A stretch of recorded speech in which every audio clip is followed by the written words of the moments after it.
Olá, sejam bem-vindos ao BizHackCast, o videocast da Winning em que desbravamos as trajetórias de líderes que são inspiradores para a gente.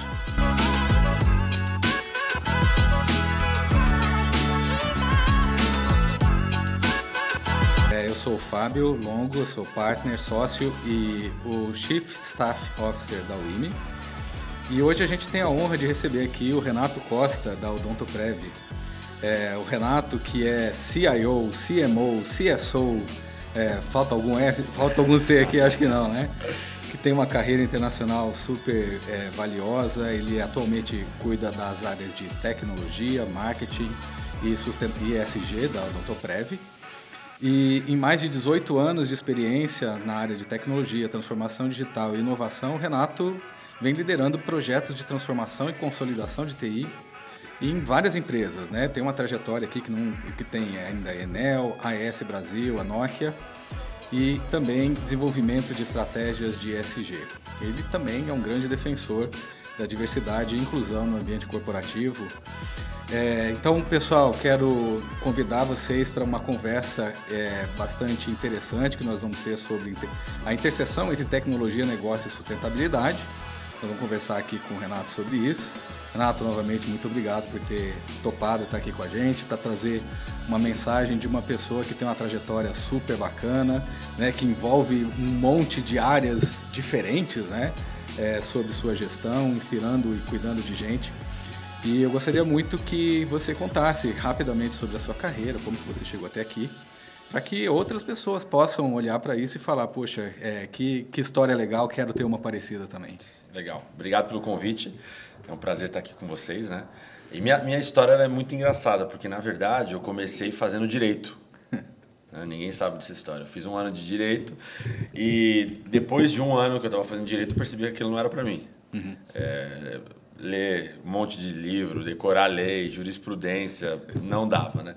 Eu lembro que naquele primeiro ano teve uma coisa que eu fiz bem na faculdade, que eram as apresentações. Sei. Na hora de chegar lá no tribunal para dar o show, aquela parte era legal. Se direito fosse só aquilo, eu teria continuado. Já tinha um talento nascendo ali, só estava em outro lugar. Aquilo eu adorava, já que aquela parte ali do show ali eu adorava. Mas o resto não rolava, né? Então, eu deixei de fazer direito, parei a faculdade e fiquei pensando o que eu faria. E ao contrário do que outras pessoas falam, né? Porque eu me apaixonei pela TI, comigo não foi assim, né? Foi uma decisão mais racional. Eu tinha um amigo que ia fazer faculdade de TI e falei, vou tentar fazer também. E aí sim, foi quando as coisas começaram a acontecer e eu acabei me apaixonando. E aí, como você disse, né, eu comecei na Alcatel, que era a maior empresa de telecom do mundo na época, uma francesa, no começo dos anos 2000. E em seguida a Alcatel comprou a Lucent, que era uma outra de telecom, spin-off da AT&T, lá nos Estados Unidos. Né? E aí, esse processo foi o processo que me ajudou, que acelerou muito minha carreira. Eu comecei ali com projetos internacionais, rapidamente, com 21 anos eu virei gerente de TI. Ali, 21? Né? 21. Pô, que jovem.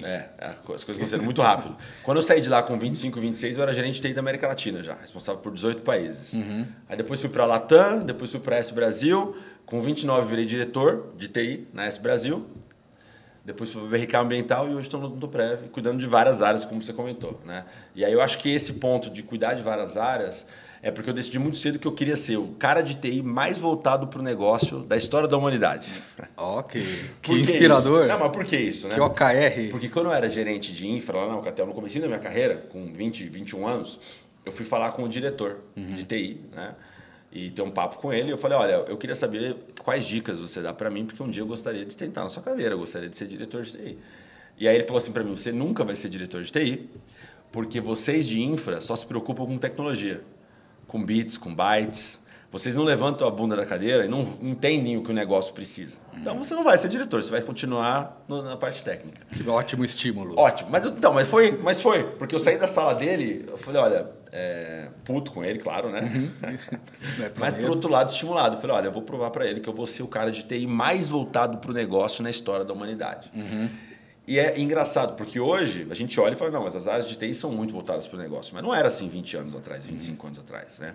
As áreas de TI eram áreas de apoio, áreas de back-office, Ficava ali esperando, se o negócio pedisse alguma coisa, fazia. Se não pedisse, fazia o básico, né? E eu, desde sempre, eu tive essa visão. Então, isso ajudou muito minha carreira para me desenvolver dentro da própria tecnologia e para assumir outros desafios como a gente tem hoje, né? Cuidando de áreas de negócio. Como marketing, por exemplo. Na AS Brasil, eu já cuidava da área de inovação corporativa, que tinha a ver com negócio, não era TI, né? Então, a gente falava de carro elétrico na época, de negócio mesmo. E aí, na Odontoprev, esse processo se ampliou, porque além de cuidar da área de inovação, a gente cuida também da área de marketing, né? Marketing digital, redes sociais, pesquisa e sustentabilidade, ESG, que é uma área que tem muita coisa para fazer, tem intersecção com TI, claro, mas é uma área que é muito rica. Legal. Muito bacana. E acho que parte desse objetivo que você se colocou lá atrás foi se materializando ao longo do tempo através de dezenas de premiações, né? A gente que te acompanha mais de perto vê que toda hora está aparecendo algum prêmio reconhecendo esses seus talentos, tal, e que obviamente tem toda o seu esforço, mas o reconhecimento acaba sendo a parte mais que evidencia que deu certo, né? Não, isso é muito legal, né? Eu acho engraçado as pessoas que falam assim, não, mas eu não ligo para isso, tal. Assim, óbvio que você não trabalha para isso, claro. Mas é muito legal ser reconhecido, você ter o trabalho da sua equipe reconhecido, né? Isso é muito interessante. E a gente tem realmente tido uma trajetória muito legal, né, em todas as frentes. Quando as pessoas me perguntam assim, mas o que você gosta mais hoje? Aí minha resposta é sempre a mesma, né? Marketing me dá mais trabalho, TI me dá mais preocupação e ESG me dá mais prazer. Sim, né? Tá bom. E a gente acabou de receber um prêmio muito legal. A semana passada saiu o ranking da revista Time Internacional com as 500 empresas no mundo, as 500 melhores empresas do mundo em crescimento sustentável. E a Odontoprev ficou em sexta no mundo, sendo que a primeira empresa brasileira entre 44 que estão mencionadas no ranking. Olha que legal. Então é um prêmio assim, fantástico para a gente, que mostra que a nossa combinação entre crescimento, lucratividade e sustentabilidade está realmente num patamar bem elevado. Então, a gente está realmente cheio de orgulho com esse último prêmio que a gente recebeu. Parabéns. Assim, a gente fica orgulhoso de estar perto de vocês e acompanhando também. E sempre na torcida para que vocês continuem brilhando como estão, né? Uma coisa que você faz muito e observo também, principalmente nos posts de LinkedIn, né, que a gente está mais perto, é o quanto que você reconhece a sua equipe como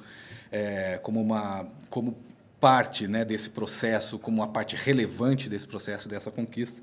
O que já leva até aqui, já vou começar a entrar dentro dos aspectos de liderança e de tudo aquilo que a gente se planejou para conversar hoje, né?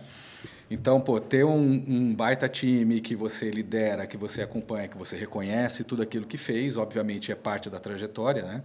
Mas agora falando aqui especificamente daquilo que a gente se propôs a fazer, a conversar hoje. Como que você vê a liderança em tecnologia sendo uma alavanca para as empresas e para entender as necessidades dos clientes e entregar soluções que são mais eficazes e personalizadas? A evolução da tecnologia, e eu passei por isso porque minha carreira acompanhou muito essa trajetória da evolução da tecnologia nas empresas, eu conto assim, que a TI passou por 3 processos, 3 fases nos últimos 15, 20 anos. Né?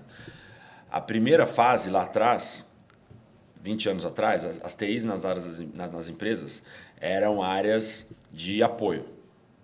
Né? Eu chamo de helper, que era uma área que ajudava. Back office, ficava ali, né? Resolvia um chamado, resolvia um problema, implementava um sistema, mas é uma área que fica no seu cantinho aí, se o negócio precisar, ele chama. Não era envolvido na estratégia. Eu lembro que eu respondia para o CFO lá atrás. A TI ficava debaixo da área financeira. E aí esse processo foi evoluindo à medida que a TI foi ganhando protagonismo. E aí passou por uma segunda fase que eu chamo de enabler. Então, ela passou de ser helper, de só ajudar, para habilitar negócio. Então, ela já começou a trazer novas maneiras de fazer negócio, novas funcionalidades, melhorar um pouco a experiência na ponta para o cliente, e esse processo foi acontecendo. E hoje a gente vive o estágio mais alto disso, terceira fase, que é a fase de driver. A TI hoje, ela dirige o negócio, ela puxa o negócio. Ela, na maioria das empresas hoje, a TI que está puxando os novos produtos, a TI que está puxando os novos mercados, as novas parcerias. Você não consegue habilitar um canal hoje se você não fizer isso no digital. Né? E sem contar a parte de marketing digital também. Por isso, a importância, né, dessa nova TI, ter essa visão focado em cliente. Porque a razão da nossa existência é o cliente. Então mudou a mentalidade. A gente tinha uma mentalidade lá atrás muito tecnológica. Então a área de TI pensava em TI. Hoje não. A área de TI ela tem que ter a capacidade de pensar no cliente, na ponta. Então, e essas são metas hoje que eu tenho no meu time, por exemplo. As nossas metas são como que a gente vende mais. Quanto, por exemplo, na nossa área de dados. Uma das metas que a gente tem é quanto da receita vem dos insights que a gente gera na nossa área de dados. Olha que legal essa. É. Conexão direta entre a TI e a gente tem um desafio.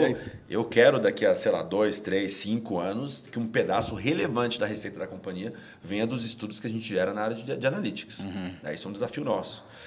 A parte de IA, quanto que da redução de custo, da busca de eficiência, do controle de sinistro, tudo isso está sendo bem feito através de IA. Né? A retenção do nosso cliente. Quanto que o cliente fica mais quando a gente dá um aplicativo para ele com boa qualidade? A gente faz essa conta. O cliente que não tem o nosso aplicativo baixado e ativo no celular versus o cliente que tem. O cliente que tem, ele fica mais? Fica. Fica. Tem dados para mostrar. Tem dados para mostrar isso. Então, é a nossa tecnologia trazendo resultado para o negócio direto. Incrível. Direto. Muito legal. Então, deixa eu ver se eu fui um bom aluno aqui. Você aqui pegando por esse último, você tem a clareza de que um produto digital estende a permanência do cliente ou amplia o uso dos seus serviços. Você tem os dados como sendo uma alavanca para a geração de negócios. Sim.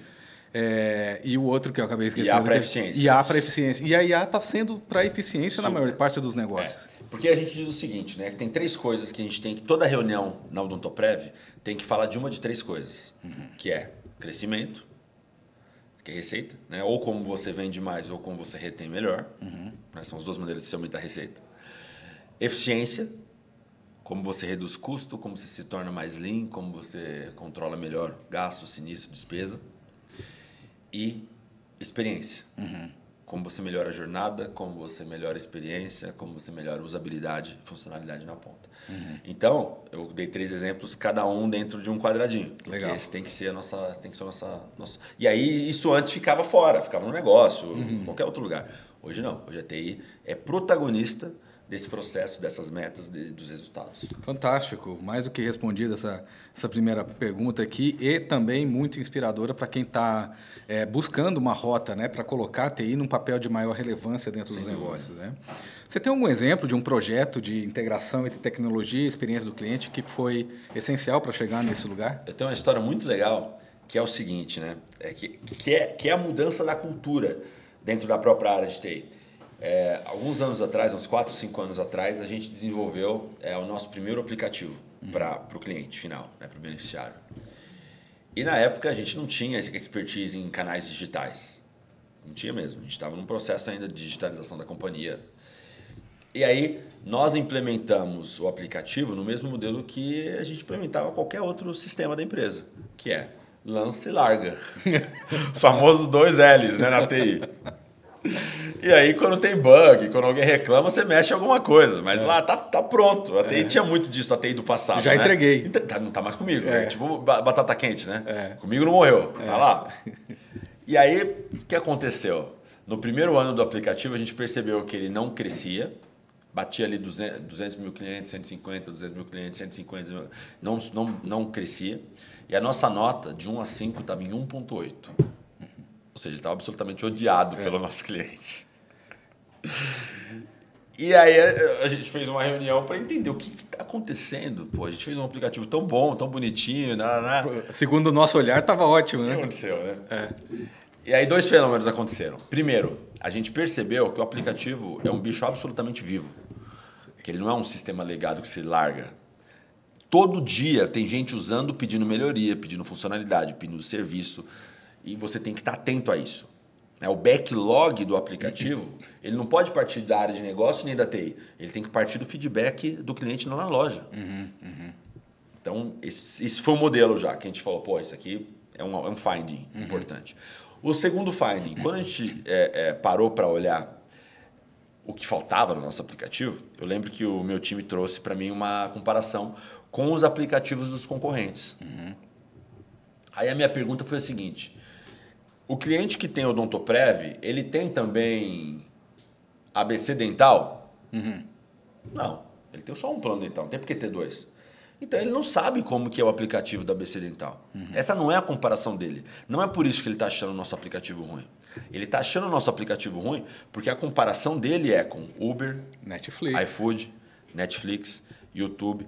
Se ele consegue pedir um Uber em 2 minutos, ele quer achar um dentista em 2 minutos. Se o iFood devolve o dinheiro dele em 2 dias, quando não dá certo a compra, ele quer um reembolso também em 2 dias.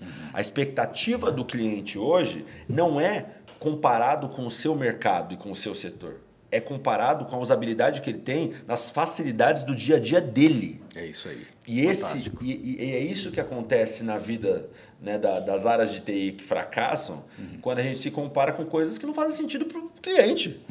E a gente cria um aplicativo baseado naquilo que a gente acha, mas que não conversa com a maneira que ele vive a vida dele. Então essa comparação para a gente foi fantástica, de a gente olhar para os aplicativos world class, né, que são esses que, se você falar iFood, Uber, Netflix, YouTube, Insta, etc., Mercado Livre, Magalu, Amazon. E qual era a experiência do cliente nesses aplicativos? E como que a gente replica essa experiência para o nosso setor dentro do nosso aplicativo? Moral da história. 4 anos depois, a gente saiu de 200 mil clientes ativos no aplicativo para 1.300.000 hoje. E uma nota de 1,8 para uma nota de 4,5 já sustentada há 2 anos e meio. Nas duas lojas. Nas 2 lojas. Fantástico. Então, um caso assim, de super sucesso. E para coroar, né, a cerejinha do bolo que eu comentei agora há pouco. A gente percebe hoje que o cliente que tem o nosso aplicativo, ele fica mais. Ele permanece mais utilizando o serviço que vocês nasceram para prover, que é a assistência odontológica. Muito legal. Você trouxe algumas coisas aqui super interessantes, assim, que a gente gosta muito de destacar, que essa transição da cultura de projeto para uma cultura de produto, né? Então, entreguei o aplicativo funcionando, certo, mas isso é um projeto concluído. E vocês migraram para uma cultura de produto de mantê-lo vivo e continuamente compreendendo hábitos e comportamentos daquele usuário, porque precisa ser relevante para ele. Afinal de contas, esse usuário que não é só dos serviços que vocês provêem, que vocês entregam, ele está consumindo tecnologia de Netflix, de Nubank, que está o tempo todo pensando em como entregar mais valor para ele. Então, temos que correr para estar no mesmo nível desses líderes que estão na vida de todos nós. Sejamos pacientes odontológicos, sejamos médicos odontológicos também, né? Os dentistas, né? Na sua opinião, bom, então você já vem trazendo bastante esse olhar do cliente para dentro do jogo, né, como parte da sua estratégia de negócio. Afinal de contas, você cuida do marketing, mas você acabou tendo que trazer também para dentro da TI e para dentro de processos de inovação, da sua estrutura de inovação, né? Então, afinal de contas, qual que é a importância disso para vocês evoluírem como organização? Para a gente ter colocado, né, o cliente mais ainda no centro, porque o cliente sempre esteve no centro, mas ele estava no centro do negócio, ele não estava no centro da experiência, ele não estava no centro da tecnologia, ele estava no centro do serviço. Então, quando a gente pensava no produto, na usabilidade, a gente pensava muito no cliente, o cliente sempre esteve ali no centro. Agora, quando a gente pensava na ferramenta, na usabilidade, no relacionamento, ele não estava, por incrível que pareça, o que estava era a tecnologia. E, para mim, o grande desafio das empresas porque, assim, quando a gente fala da facilidade hoje que existe para implementar tecnologia, a gente corre muito risco de priorizar a tecnologia. Então, eu dou um exemplo aqui. Vamos lá. A gente olha um mapa de tendências tecnológicas e você vê lá, impressão 3D. Pô, é um dos top 5 aqui, a tendências, eu vou implementar. E a gente se apaixona pela tecnologia sem avaliar se aquela tecnologia vai trazer o maior valor para o seu negócio, para o seu cliente. E IA é um exemplo disso. Que virou a febre aí. E aí a galera me pergunta lá assim, mas onde a gente vai implementar IA? A minha resposta é sempre a mesma, onde fizer sentido. Meu, mas você já viu o processo não sei o quê? Vamos ver se faz sentido. Eu não vou implementar só porque está todo mundo implementando. A gente é muito pé no chão com isso, com todas as tecnologias. A gente fez isso na época da migração para a nuvem. Hoje tem gente que foi 100% para a nuvem e reclama porque o custo aumentou muito. Porque tem um processo que tem que acontecer que é, no final das contas, de geração de valor para o negócio. A coisa mais importante que existe, eu falo isso pro meu time toda hora, né? Existe um bem maior aqui, qual que é? O bem da Odontoprev. Então, se fizer sentido para a Odontoprev, a gente faz. Se não fizer, pode ser a tecnologia mais linda do mundo, o maior hype do mundo, a gente não vai fazer. Porque o nosso compromisso aqui é entregar o maior valor possível para os nossos acionistas, para os nossos colaboradores e para os nossos clientes. Esse é o nosso compromisso. Então, acho que esse ponto da tecnologia e do negócio estarem andando lado a lado, e talvez na mesma área, como a gente está falando aqui, né, isso ajuda muito. Porque você quebra um pouco a fricção. Né? Uma área pede uma coisa, a outra quer implementar outra, você não consegue conversar no meio do caminho e aí, no final das contas você não consegue entregar valor. A gente está tentando muito mudar a nossa estratégia para uma estratégia orientada à geração de valor. Legal. Porque você já encostou aqui num ponto que eu acho que já é super relevante, que a área de TI ela está sempre colocando... É uma área movida a novas coisas que vão acontecer. E isso se traduz em novos projetos, em novas iniciativas para entregar valor para o negócio e para toda essa torcida que você acabou de descrever, né? Imagino que você tenha enfrentado resistências a isso, né? Você acabou de citar o caso da nuvem aí, né? Como é que é lidar com resistência? Como é que se comunica a importância dessas mudanças? Porque, afinal de contas, você está colocando a experiência do cliente como algo estratégico para vocês, né? Como é que é lidar com isso? Ou nunca aconteceu? Só nas outras empresas, né? Só lá numa empresa da Suíça. Nunca acontece. Assim, né? Não foge muito do que a gente tem conversado até agora, né? Como que você quebra a resistência? Como você muda a cultura? Você tem que ter alguma motivação comum de todos que sustente alguma tese. Então, toda vez que eu levo um projeto... Quando a gente defende orçamento, é muito engraçado. Todo ano, quando a gente defende orçamento, é aquela briga, né?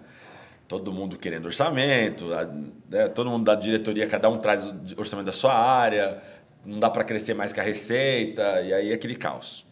Aí quando chega o meu dia de defender, eu começo sempre da mesma forma que todo mundo fica puto comigo, irritado. Mas eu gosto de fazer assim. Eu chego e falo, gente, olha só, eu trouxe aqui para vocês o conselho da área de TI com relação aos investimentos em tecnologia. No final das contas, esse dinheiro não é meu, é da Odontoprev. Se vocês quiserem zerar tudo, podemos zerar. Eu vou dizer para vocês quais são os riscos. A única recomendação forte que eu faço é de manter os investimentos em cyber, mas se quiserem zerar isso também, a gente pode zerar. Eu digo por quê. Eu digo qual é o risco. A gente tem que inverter esse papel de que a gente está sempre se defendendo. Eu não quero defender nada. Eu não quero defender meu projeto, eu não quero defender minha tecnologia. Eu vou trazer aqui um conselho. Existe uma área de tecnologia que a gente acredita que é a área especialista em tecnologia da empresa. Tem a sua competência para isso. Então, a gente está trazendo o conselho da área especialista sobre o que é melhor para esse processo, para esse negócio. E eu vou mostrar para vocês os pontos positivos e o risco de não fazer.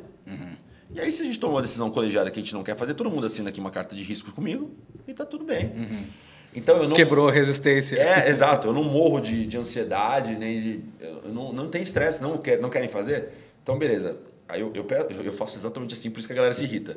Aí eu falo assim para a secretária da reunião, eu falo, ó, bota na ata aí, tá certo? Que a gente sugeriu esse projeto e que foi negado aqui pela maioria e que o risco de não fazer é esse. Está assinado pela... E aí, daqui a 2 anos, quando o bicho pegar, e vocês falarem, por que vocês... estúpidos da TI não pensaram nisso. Eu trago a ata e falo, gente, ó, tá aqui. Trouxemos. Então isso quebra muito a resistência. Porque eu acho que assim, quanto mais você se apega, mais você se apaixona, mais... Não, peraí, você está muito apaixonado com isso, deve ter alguma coisa errada. Não, aqui é o meu melhor conselho para o Odontoprev para esse processo. Se a gente não quiser fazer, o risco de não fazer é esse. Esse estilo, né, no fim, funciona bem ali, está funcionando, né? Afinal de contas, vocês vêm entregando muito resultado há bastante tempo, né? Mas ele requer também uma frieza na hora de construir. Frieza, por um lado, e segundo, muita profundidade técnica, né? Eu acho que isso é para você sustentar bem esses argumentos. E tem um terceiro ponto. Esses dois são fundamentais e tem um terceiro que é credibilidade. Então você vai construindo isso. Né? Talvez se eu fizesse isso na minha primeira reunião, o cara fala, esse cara é louco, não ouve o que ele fala. Só que quando você vai entregando alguns projetos e vão trazendo resultado para o negócio, você vai ganhando também credibilidade. Eu sempre falo isso para o meu time lá, gente, nada substitui o resultado. Nada. Você pode ser bom de relacionamento, você pode ter boa atitude, você pode ser uma pessoa bem preparada, você pode ser academicamente preparado, você pode ter conteúdo, mas se não entrega resultado não é sustentável. Então, quando você vai entregando resultado em alguns projetos, você vai ganhando mais credibilidade para ter uma postura assim mais tranquila, de falar, olha, até hoje a gente não conseguiu trazer bons resultados com os projetos que a gente apresentou? Sim, então tem mais um aqui na mesa que a gente pode fazer também. E isso já começa uma conversa mais tranquila. A tal da reputação, né? Em ambientes corporativos ainda mais requerido. Funciona muito. Funciona bem. Você comentou lá no início do nosso papo sobre como que você gostaria de obter e já vem obtendo o reflexo das ações de dado, de tudo aquilo que você provê de dados, o quanto que aquilo está gerando de novas vendas ou novos negócios ou aumento de margem, etc. Mas até você chegar lá, você teve que pensar em quais são os dados e insights que você quer influenciar e levar para dentro do negócio e, portanto, para melhorar serviços, né? Como é que você tem visto isso, o uso de dados e insights para melhorar algum aspecto dos negócios de vocês? Os serviços Sim. Ou a atenção ao paciente, a atenção ao dentista, como é que tem sido isso? Antes da gente procurar novas fontes, a gente criou uma área de pesquisa. Né? A gente não tinha uma área de pesquisa 4 anos atrás, a gente criou uma área de pesquisa e começamos a fazer algumas pesquisas de forma recorrente. Isso ajuda muito. Agora, um outro aspecto... Pesquisa do quê? De tudo. Por exemplo, cliente oculto. A gente não tinha cliente oculto. Então, a gente faz uma pesquisa de cliente oculto hoje com a nossa marca e com todas as outras marcas concorrentes. Isso é super legal. A gente tem uma pesquisa de mercado. Então, a gente faz uma pesquisa, por exemplo, de cliente Odontoprev, ex-cliente Odontoprev, cliente da concorrência e usuário de dentista que paga do bolso. Isso é uma outra pesquisa que a gente faz. A gente tem uma pesquisa de qualidade que a gente faz anualmente. A gente pergunta para o dentista o que ele acha da gente, o corretor, o RH, o cliente. Tudo isso vai gerando dados, né? E isso foi muito importante para a gente. Agora, uma das coisas não. O que a gente fez de mais relevante no processo de dados foi mastigar os dados que a gente já tinha. Isso para a gente foi fundamental. E o que eu percebo das empresas também é isso. Às vezes a gente quer gerar mais dados, mas já tem dados que você não analisa. Vou te contar uma experiência que a gente já existia e a gente não tirava proveito disso. A gente faz mais ou menos 800 mil procedimentos por mês, nossos clientes. Tá? Então, nessa 1 hora que a gente vai conversar aqui, 5 mil bundas vão sentar na cadeira do dentista, de cliente Odontoprev. Poxa. 5 mil em 1 hora. É muita coisa. Né? E aí uma coisa que a gente não fazia, a gente não tinha um contato com esse cliente para, na saída do dentista, de perguntar, e como foi? Deu tudo certo? Sua experiência foi boa? Está precisando de alguma ajuda? A gente não fazia. Certo. O cara saía... Feedback zero. Zero. Se ele reclamasse, show. Se não reclamasse, tomara que seja tudo bem. Né? E aí foi um dado que a gente começou a explorar, que a gente não explorava antes, que tem muito valor para a gente. Essa é uma mina de ouro. Uma mina de ouro. Né? Um outro exemplo. A gente só tinha a nota do aplicativo. Mas uma das maneiras de você fazer hoje pesquisa e marketing mais interessante é você colocar vários pontos de NPS. Ao longo da jornada. Dos passos dele. O cliente solicitou uma segunda via de carteirinha. Já entrega a carteirinha digital e já pergunta. Como foi? Como foi? Esse é outra coisa que a gente tinha na mão e não usava. Tá? Então, eu acho que uma dica que eu daria é essa. Né? Quais são os dados que já existem na organização que vocês não estão analisando? Não precisa criar tudo do zero, já está aí. Não precisa criar. Já tem muito dado que já existe. Ou tem muita experiência que já existe que só falta você fazer a pesquisa no final, ou perguntar a experiência no final, ou pegar uma sensibilidade no final, no meio. Então, para a gente isso foi fundamental, para a gente amadurecer esse processo de análise de dados. E rompe uma paralisia, né? Fala, não, eu não posso fazer ainda melhoria no serviço porque eu não tenho uma base de dados. Mas, cara, você tem um monte de coisa que já está aí. E, eventualmente, um recorte, alguma coisa, um primeiro passo para romper essa paralisia já pode ser já pode agregar valor muito rápido. Muito. Né? Por exemplo, todo mundo... 70% dos clientes que vão no Dr. Fábio cancelam o plano depois. Você está dizendo alguma coisa. Sim. Então, sabe, se a gente parar para olhar, sempre tem dentro da organização dados que podem ser analisados. Perfeito, muito bem. Já caminhando aqui para o fim, Renato, a gente tem mais 2 perguntas aqui. Eu queria te ouvir.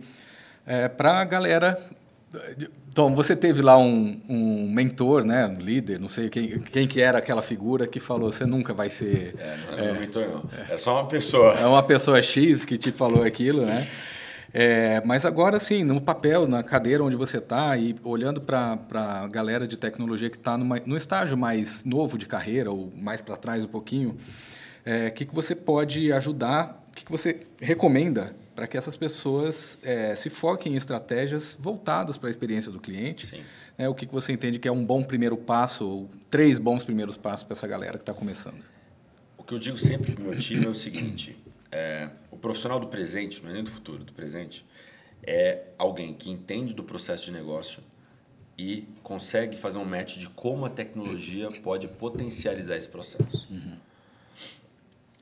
Você só entender de processo hoje, ou você só entender de tecnologia é pouco.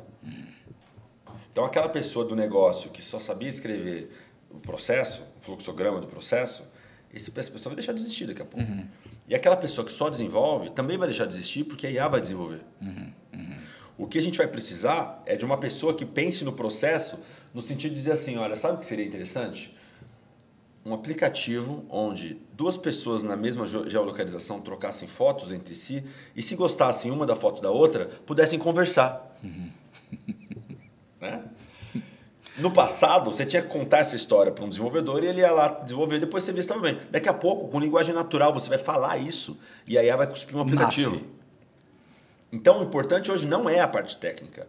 É a cabeça de pensar numa estratégia de negócio e imaginar como a tecnologia aplicada a isso pode facilitar.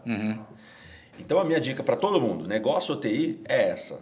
Você conseguir entender o suficiente de tecnologia para saber a facilidade que traz na experiência ou na geração de negócio e você ter uma sofisticação intelectual boa o suficiente de imaginar qual que é o processo que vai satisfazer um cliente, que vai vender mais, que vai trazer maior desejo, dependendo da área que você trabalha. Né? Se for marketing, vai ser isso. Se for vendas, vai ser o processo de vendas. Se for financeiro, como você consegue fazer uma contas a pagar, conciliação, contabilidade que funcione mais rápido, que traga o resultado mais correto. Então, acho que essa cabeça de fazer esse match é o profissional que eu procuro todo dia. Se eu acho gente assim, eu contrato na hora. Muito bom. Eu vou até vou pedir para depois o pessoal fazer um recorte desse pedaço e colocar para o meu filho, Henrique, de 16 anos, que está pensando em ciência da computação. Aí, filhão, tem essas dicas aqui de um cara que deu certo aqui na carreira de tecnologia. Legal, Renato, obrigado. Acho que para encerrar, eu queria... Com tanto conhecimento acumulado aí dentro, se você tem alguma dica de livro, filme, alguma coisa que pode servir de inspiração para além do ambiente corporativo para a galera. Eu falo sempre o seguinte, que eu sou um grande pesquisador amador do comportamento humano. Né? Eu gosto muito de sociologia e aí o que eu sempre acreditei na minha vida, eu odiava ler. E aí eu passei a ler autobiografia e comecei a gostar muito. Eu percebi que eu gosto de saber a história das pessoas. Por que ela chegou a ter sucesso? Quais são os padrões de pessoas que têm sucesso? E aí tem um livro do Daniel Coyle que se chama The Culture Code. Ele passa o mundo, ele viaja o mundo pesquisando várias equipes e vários grupos que tiveram sucesso no seu segmento. Ele pesquisa exército, time de basquete, empresa, todo tipo de segmento de indústria, de equipe, e ele tenta achar padrões entre essas equipes, porque elas deram certo, qual era o comportamento do líder, qual era o comportamento da equipe. E esse livro é maravilhoso, porque isso traz vários insights para a gente no nosso dia a dia de quais são esses comportamentos que fazem uma equipe ter uma equipe de alta performance de verdade. Então, para mim... É o código da cultura, tem uma tradução livre talvez aqui. Seja isso, não sei se é, mas esse Culture isso, Code. do Daniel Coyle. Muito bom. Legal. E um livro, já que a gente falou de dados aqui, que todo mundo tem que assistir, é o do Moneyball, né? Acho que a maioria das pessoas já assistiram, mas se não assistiu ainda, assista. Um livro muito bom. Mas eu vou deixar mais um, que é a série do WeWork. Ah, sim, que está na Apple TV. Acho que está na Apple TV, que é fantástica. Mostra também o que fazer e o que não fazer para uma empresa dar certo ou não. Então, seriam as dicas que eu deixaria aí. Muito legal. Galera, já tem tarefa para o final de semana e gostosa para fazer. Pessoal, a gente está encerrando aqui o nosso podcast de hoje. Renato, quero te agradecer demais por ter estado aqui com a gente, por ter aberto um espaço na sua agenda tão disputada. Daqui a pouco indo para o Rio, quem sabe ganhar um prêmio. Exato, para o aeroporto daqui a pouquinho. Estou na torcida aqui para que vocês ganhem. E galera que está ouvindo ou assistindo a gente, fiquem ligados, a gente vai ter mais conversas inspiradoras como essas aqui com outros líderes. Já tivemos diversos outros profissionais de altíssimo impacto que passaram por aqui. Sigam o nosso BizHackCast e a WIMI nas redes para receber as nossas notificações. Até a próxima. Valeu. Tchau, tchau. Valeu.